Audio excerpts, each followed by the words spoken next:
اللهم صل على محمد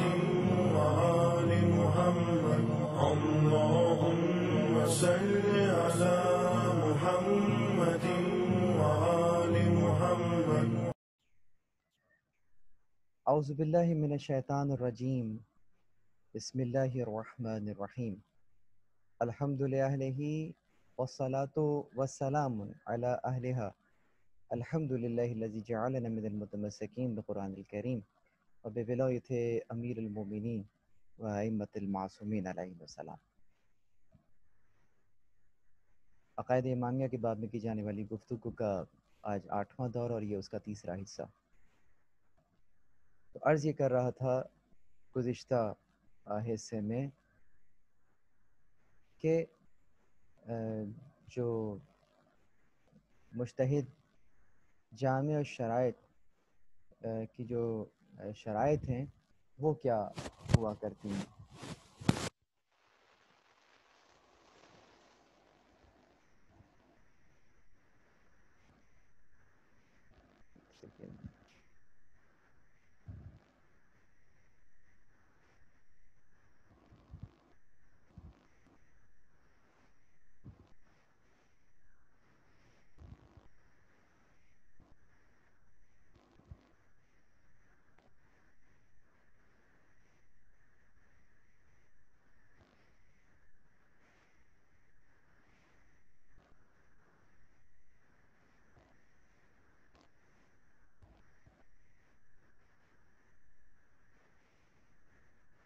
جی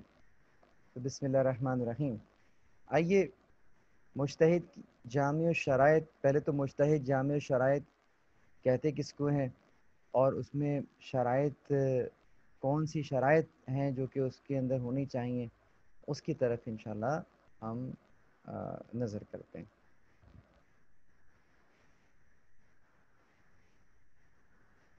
تو ہم یہ دیکھتے ہیں کہ جو ایک مجتہد، اس کو جامع شرائط مجتہد ہم جسے کہتے ہیں، وہ کون ہوتا ہے؟ وہ ہوتا ہے کہ جن میں وہ تمام شرائط پائی جاتی ہیں جو کسی اور کا ان کی تقلید کرنے کے لیے ضروری ہیں. مطلب وہ شرائط کہ جن کی وجہ سے کوئی اور ان کی تقلید کرے، ان کے لیے وہ ان شرائط کا ہونا ان میں ضروری ہے. وہ کون سی ہیں؟ وہ شرائط یہ ہیں کہ وہ مرد ہو، عاقل ہو، اس کے بعد پھر وہ یقیناً حلال زادہ ہو اور شیعہ ایمانی ہوں اور زندہ ہوں کہ جن کی تقلید کی جائے. پھر عادل ہوں، عدل پر ان کی عادل پہ کوئی مسئلہ نہ ہو، تو عالم ہوں. تو جن میں یہ 7 شرائط پائی جائیں گی وہ مجتہد جامع الشرائط کہلائے گا اور ان کی تقلید کی جا سکے گی. اب سوال یہ پیدا ہوتا ہے کہ صفات الفقی یہ تو ہم نے بیان کی آپ کو اجمالاً. اگر ہم تھوڑا سا تاریخ میں اور روایات کی طرف نظر کرتے ہیں تو ہمیں وہاں پہ صفات الفقی، فقی کی صفات کس انداز سے نظر آتی ہیں اس پہ نظر کرتے ہیں. تو حدیث کے الفاظ فَأَمَّا مَنْ كَانَ مِنَ الْفُقَهَاءِ صَائِنًا لِنَفْسِهِ حَافِظًا لِدِينِهِ مُخَالِفًا عَلَى هَوَاهُ مُطِيعًا لِأَمْرِ مَوْلَاهُ فَلِلْعَوَامِ أَنْ يُقَلِّدُهُ. امام حسن عسکری علیہ السلام فرما رہے ہیں کہ فقہا میں سے جو کوئی شخص بھی اپنے نفس کو نہ بیچتا ہو، دین کی حفاظت کرتا ہو، خواہشات نفسانی کی مخالفت کرتا ہو، اپنے پروردگار کا مطیع اور فرما بردار ہو، پس عوام کے لیے لازم ہے کہ اس کی تقلید کی جائے. باقاعدہ لفظ ہے اس روایت میں یقلدہ، کہ اس کی تقلید کی جائے. اگرچہ یہ وسائل الشیعہ کے اندر بھی یہ روایت موجود ہے، حلل عاملی کی اور میزان الحکمت کے اندر بھی موجود ہے، اور دیگر منابع کے اندر بھی یہ روایت جو ہے اپنی جگہ موجود ہے. اس کے بعد امام نے اگرچہ ایک اور شرط کہہ لیجئے یا اس کو ایک تخصیص ایک کی تھی، اس کو ایک مخصوص کیا تھا ایک طبقے کے لیے، کہا تھا وَهُمْ بَعْضُ فُقَهَاءُ الشِّيَعِ لِإِجْمَاعِهِمْ، کہ یہ کچھ بعض یہ اعلیٰ و عرفہ اوصاف و فضائل بعض شیعہ فقہا میں پائے جا سکتے ہیں. مطلب کہ ضروری نہیں ہے کہ سارے کے سارے لوگوں میں یہ شرائط پائی جائیں، بعض کے اندر یہ شرائط جو ہیں وہ پائی جائیں گی. اب وہ شرائط کون کون سی ہو سکتی ہیں؟ جیسے کہ امام نے بیان کیا 4 صفات بیان کی تھی، اور انہی صفات کو اگر کھول کر بیان کرتے ہیں، تھوڑا اس کی شرح کرتے ہیں، تو شمس الدین محمد بن مکی علیہ رحمہ، جن کو آپ شہید اول کے نام سے جانتے،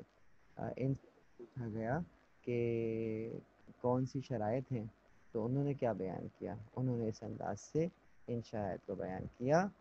کہ آپ فرماتے ہیں کہ یعتبر فی الفقہ امور 13 کہ یہ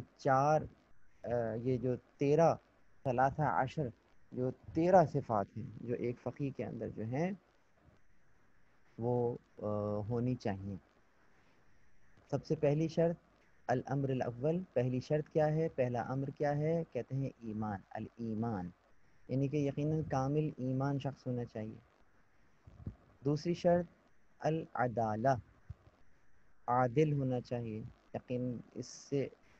اب یوں سمجھ لیجئے کہ آپ اگر جماعت کی نماز قائم کرنا چاہ رہے ہیں تو وہ جو 2 رکعت کی نماز کے لیے جس شخص کو آپ نے آگے کیا ہے نا، اس کے لیے عدالت شرط ہے. تو وہ دین کہ جو 2 رکعت کی نماز بھی بغیر عادل امام کے قبول نہیں کر رہا، وہ آپ کا پورا دین بغیر کسی عادل امام کے قبول کر لے گا؟ یہ لمحہ فکریہ ہے. تو جو فقیہ کی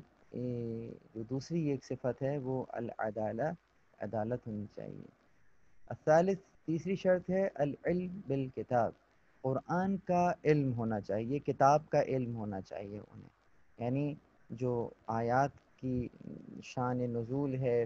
آیات کے اندر جو مضامین چھپے ہوئے ہیں، علوم ہیں، ان کے اوپر اس کی گرفت ہونی چاہیے. العلم بسنہ، سنت کا علم انہیں ہونا چاہیے. اور پانچواں العلم بالاجماع والخلاف، کہ جن شے پر، جن امور پر اکتفاء اور اجماع ہوا ہے، اتفاق ہے وہ، اور جن امور میں اختلاف کیا گیا وہ، اس کو معلوم ہونا چاہیے. لا یفتنی بما یخالفہ، کہ کہیں ایسا نہ ہو کہ جو چیز مخالف ہے اس کے اوپر فتویٰ جو ہے وہ صادر کیا جائے. چھٹا جو شرط بیان کی آپ نے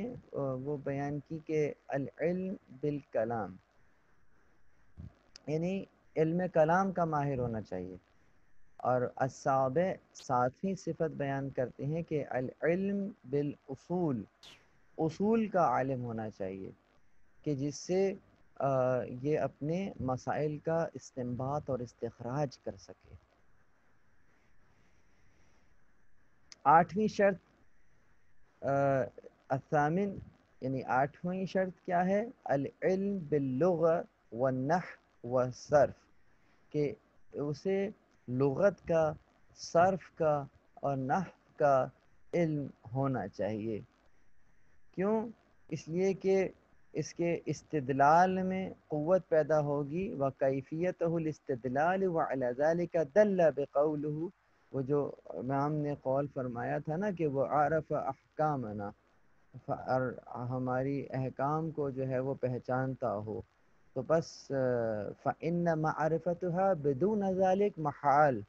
کہ جب تک اس کو باللغہ، یعنی کہ لغت کا اور نحو کا اور صرف کا علم نہیں ہوگا تو ان علوم کے بغیر معرفت جو ہے وہ محال ہے.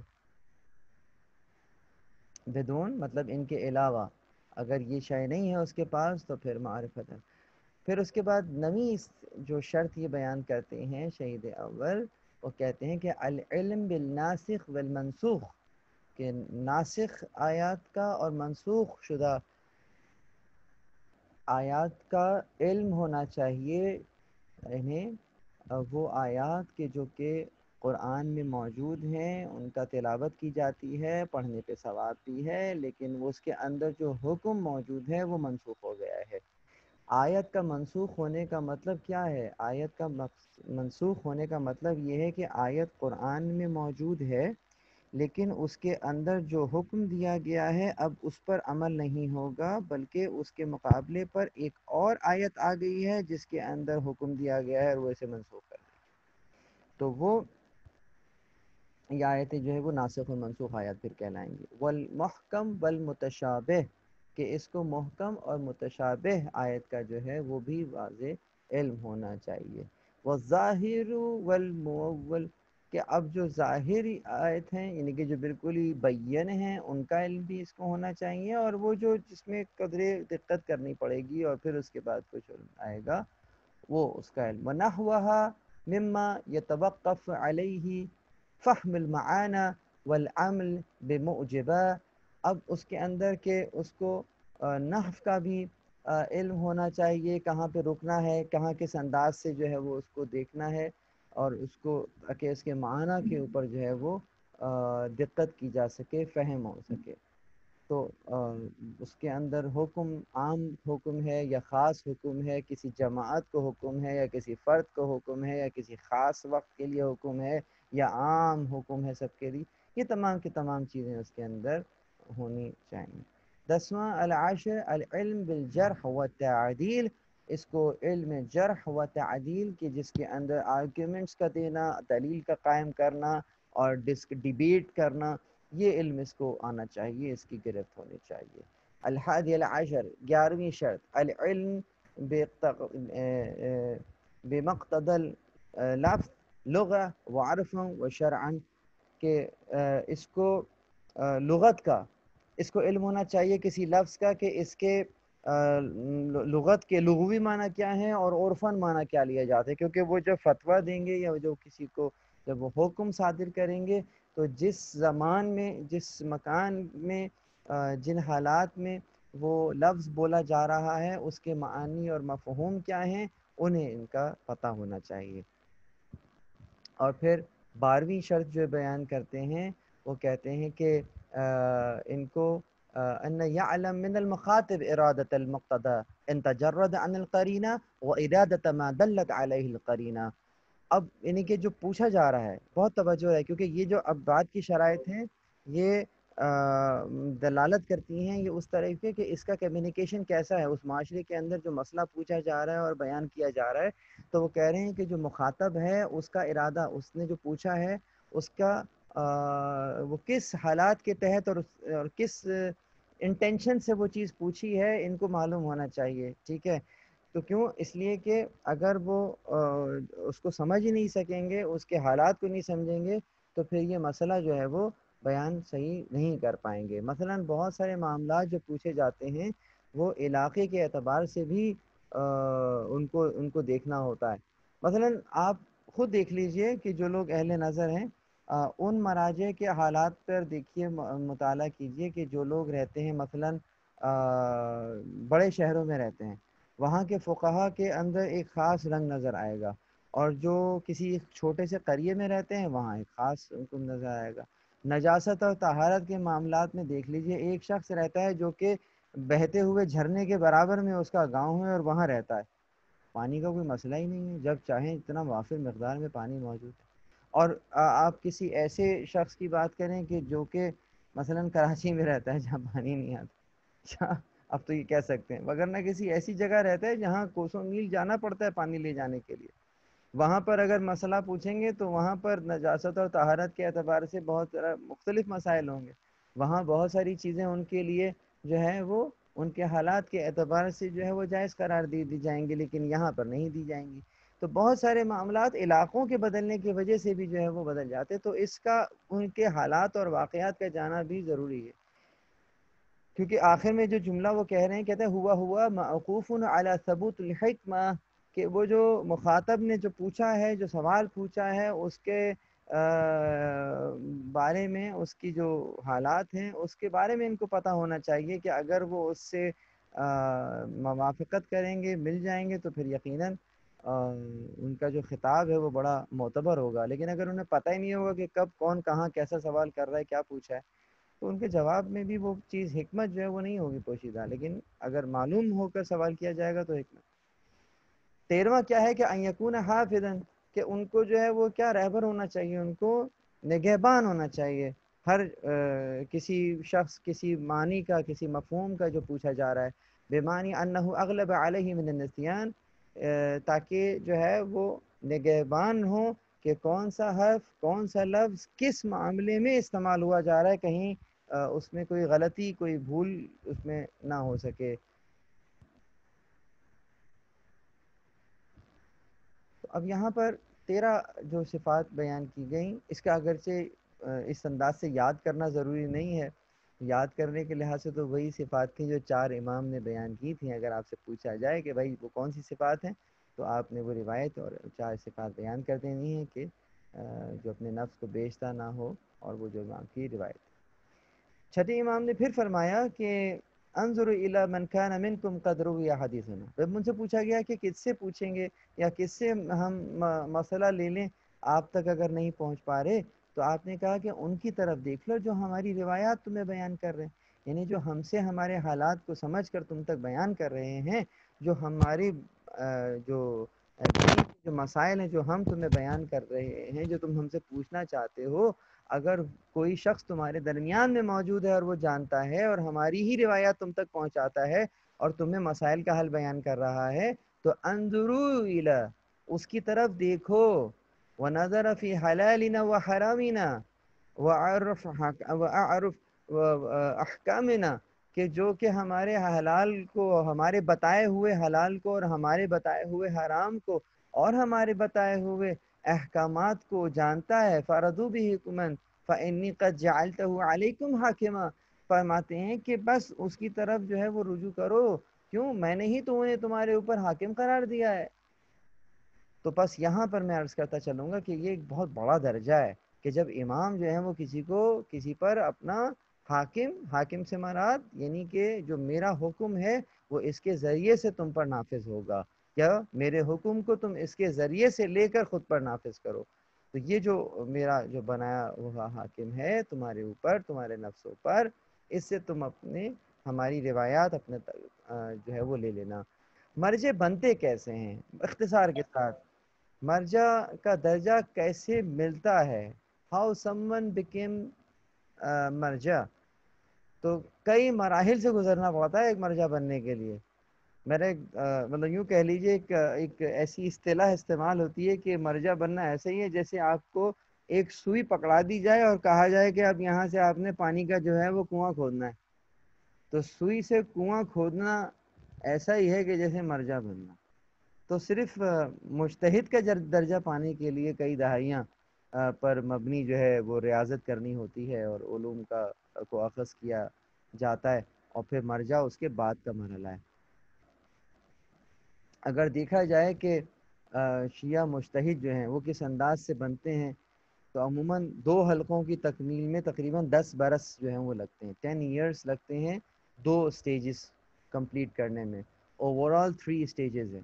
ان 3 سٹیجز کے بعد پہلا حلقہ جو جسے ہم کہتے ہیں وہ تو بالکل مقدمات کہلاتا ہے نا، مقدمہ، جس میں صرف صرف اور نحو اور منطق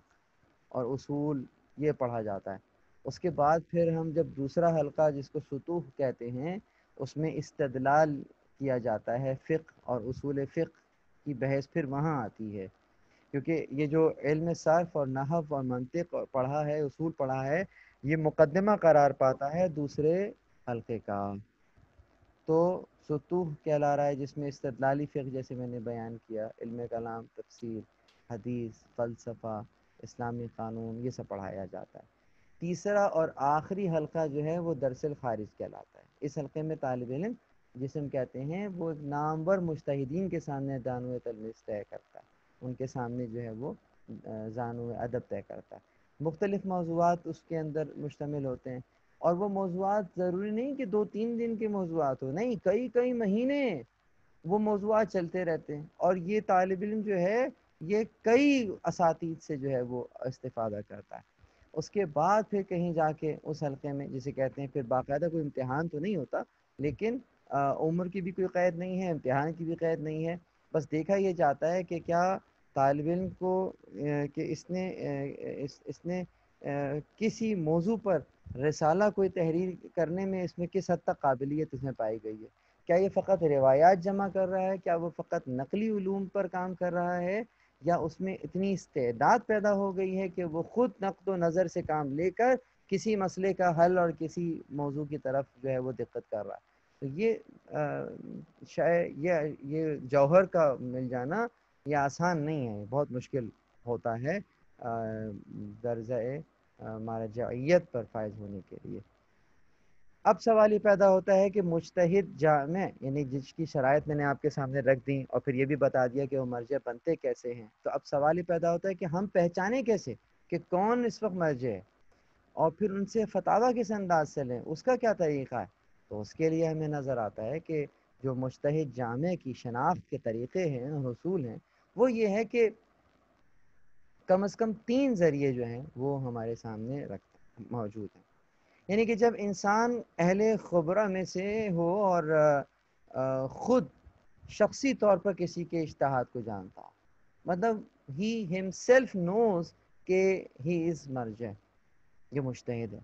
یہ علم رکھتا ہے اور یہی سب سے زیادہ علم رکھتا ہے، یہ سب جانتا ہو، تو جسے ہم اہل خبرہ کہہ رہے ہیں وہ اس انداز سے ہم اس میں بات کر رہے ہیں، خبر رکھتا ہو، خود جانتا ہو، خود اس کو اس بات کی اچھی طریقے سے اس کو تحقیق ہو۔ اہل خبرہ میں سے 2 عادل شخص کسی کے اجتہاد کے متعلق گواہی دے دیں، یعنی 2 باخبر لوگ جو کہ عادل بھی ہوں وہ بیان کریں کہ فلاں شخص جو ہے وہ اس سے زیادہ عالم ہے، جبکہ 2 اہل خبرہ میں دوسرے 2 افراد اس کے اجتہاد کی نفی نہ کریں۔ مثلا 2 عادل اور ویل انفارمڈ لوگوں نے آپ سے کہا کہ ہاں یہ مرجع ہیں، یہ مجتہد ہیں، اور پتہ چلا اسی طرز کے 2 لوگوں نے کہا کہ نہیں یہ مجتہد نہیں ہے، تو اب آپ کے لیے ثابت نہیں ہوا ان کا ہونا۔ کوئی 2 اگر نیگیٹو گواہیاں بھی آ گئیں تو اب اس کے لیے آپ پر ثابت نہیں ہوا، ہو سکتا ہے کسی پر ثابت ہو جائے، آپ پر ثابت نہیں ہوا، تو یہ بھی ایک طریقہ ہے کسی مجتہد کے لیے اس کے علم پر اس کے اوپر اکتفا کرنے کے لیے دلیل۔ تیسری کہ کسی کے بارے میں اس قدر شیوع کہتے ہیں کسی کی عالمیت کی اس قدر شہرت ہو، اس حد تک ہو کہ اس پر اس شہرت کی وجہ سے ہی اطمینان حاصل ہو جائے۔ مثلا میں یوں کہوں کہ اگر آپ کو کسی ڈاکٹر کو دکھانا ہے، کسی ماہر کو دکھانا ہے کسی مرض کے، اور مثلا جیسے ہی آپ نے ارادہ کیا کہ چلو اس ڈاکٹر کو اس مرض کے لیے میں اپنا علاج کراتا ہوں، تو فوراً سے ایک نام ذہن میں آ جائے سامنے، تو کیوں نام آپ کے ذہن میں آیا؟ یہ کہا اس لیے آیا کہ ویل نون ہے، دنیا جانتی ہے، تو بس یہ بھی پھر اکتفا کرتا ہے کہ جس میں جمہوریت جو ہے یہاں پر بہت سارے لوگ جو ہیں ایک جگہ جمع ہوئے ہوں، تو ان کی بھی پھر آپ یہ بالکل نارمل ہے، سادی سی بات ہے۔ عموماً جب آپ کوئی چیز اپنے کسی ڈاکٹر سے علاج کرانے جاتے ہیں تو یہ چیز وہاں بڑی کام آتی ہے کہ ہاں فلانا ڈاکٹر وہ بہت مایا ناز ڈاکٹر ہے، آپ کبھی ملے نہیں اس سے اور کبھی کوئی جو ہے آپ کا انٹریکشن بھی نہیں ہوا اس سے، لیکن اس کے باوجود آپ اس کو جانتے ہیں کہ نہیں یہ بہت قابل آدمی ہے، ٹھیک ہے۔ بہت سارے نام ہیں مختلف شعبہ جات کے، ڈاکٹر عبد القدیر خان، ہاں بہت علمی شخصیت، بہت ویل نون اسکالر ہے، یقیناً اس نے اگر کوئی بات کہی ہے اپنے شعبے سے متعلق تو بہت ہی ثقہ ہے، بہت ہی اہمیت کے حامل ہے۔ کیوں؟ کیا آپ ملے ہیں ان سے؟ کیا آپ نے ان کو ان کی ڈگریز چیک کی ہیں؟ کہا نہیں میں نہ ملا ہوں نہ مجھے ان کی ڈگریز میں نے چیک کی ہیں، لیکن بہرحال وہ ڈاکٹر ہیں اور دنیا انہیں جانتی ہے۔ تو اس کو کہتے ہیں شیوع، کسی شخص کے بارے میں شیوع حاصل ہو جائے۔ جو حصول فتویٰ کے ذرائع ہیں وہ کیا کیا ہیں؟ وہ یہی ہیں کہ بالمشافہ یہ لے لیا جائے، بذریعہ خط و کتابت جو ہے وہ ان سے مسئلہ معلوم کر لیا جائے، یا ان کا رسالہ عملیہ لے لیا جائے اور اس سے اپنے مسائل کے حل کو لیا جائے، اس سے استنباط کیا جائے اور استخراج کیا جائے۔ تو بس عرض یہ کر رہا تھا کہ کتنے طریقے ہیں جس سے فتویٰ کا لینا اور فتوے کا جو ہے وہ اپنے مرجع کی طرف رجوع کرنا کس انداز سے قرار پائے گا۔ تو یقیناً اس وقت جیسے ای میل کا ذریعہ موجود ہے، مراجعین کی اپنے اپنے دفاتر ہیں، ان کی ویب سائٹس موجود ہیں، وہاں سے آپ فتویٰ بھی معلوم کر سکتے ہیں، دیکھ سکتے ہیں، اور خطوط بھی بھیج سکتے ہیں اور بالمشافہ مل بھی سکتے ہیں، یا ان کے نمائندے جو موجود ہیں مختلف ممالک میں، مختلف شہروں میں، قریوں میں، تو وہ موجود ہے۔ اور سب سے بڑھ کر یہ کہ جیسے میں نے عرض کیا کہ اس وقت تو انٹرنیٹ آپ کے پاس موجود ہے، اگر تو قابل بھروسہ کسی مقام سے آپ کو یہ انفارمیشن مل سکتی ہے تو آپ اس کو لے لیں، وہ آپ کے اوپر حجت ہوگی، اکتفا آپ اس پہ کر سکتے ہیں۔ تو آج کے اس لیسن کے اندر، آج کے درس کے اندر ہم نے بہت سارے وہ مضامین کہ جو کہ مراجعین اور تقلید اور رجوع اور ان موضوعات پر مبنی تھے، ان پر ہم نے گفتگو کی۔ ہم نے آج کے درس کے اندر تقلید، کن معنی میں تقلید ضروری ہے، کس پر تقلید جو ہے وہ کس وقت جائز نہیں ہے، کس کے لیے جائز ہے، اور کس کی تقلید کر سکتے ہیں، کس کی تقلید نہیں کر سکتے، یہ تمام کی تمام ہم نے آج کے درس میں پڑھی ہیں۔ یہاں تک اگر کسی کے ذہن میں کوئی سوال ہو تو وہ مجھ سے چیٹ باکس میں پوچھ سکتا ہے، یا پھر اپنے مائک کو انمیوٹ کر کے بھی پوچھ سکتا ہے۔